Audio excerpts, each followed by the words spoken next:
Good morning. It's Tuesday, October 16th, 2018. I'm Russell, and this is Rocky Road Devotions, a few minutes of help for today's journey.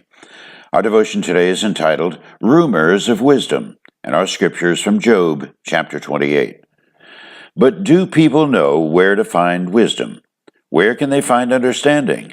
It's hidden from the eyes of all humanity. Even the sharp-eyed birds in the sky cannot discover it. Destruction and death say, we've only heard rumors of where wisdom can be found. God alone understands the way to wisdom. He knows where it can be found, for he looks throughout the whole earth and sees everything under the heavens. He decided how hard the winds should blow and how much rain should fall. He made the laws for the rain and laid out a path for the lightning.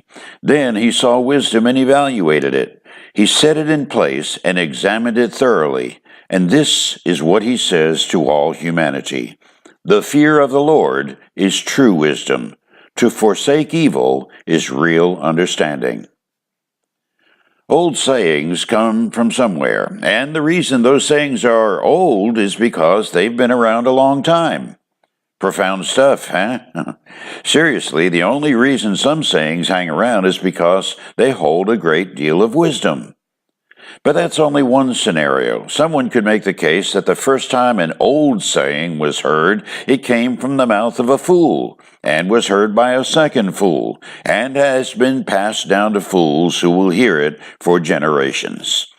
Fools, unthinking people, accept statements without employing wisdom to verify what they're hearing. Job, who turned out to be a very wise man, understood that wisdom is in short supply amongst fools. He looked to God, who controls the measures of wind and rain force, and where the lightning goes, which is to say that God not only understands, but he's the author of understanding. If you will, he's the force behind the force.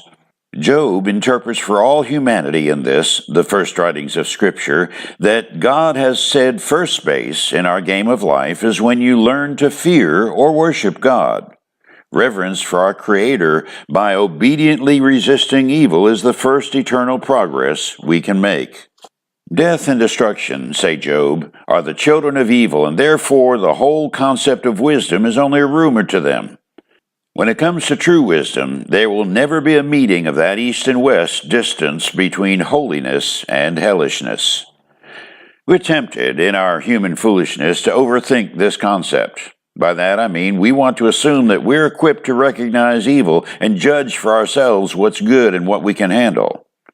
Eve, for instance, assumed she was equipped with enough wisdom to deal with Satan.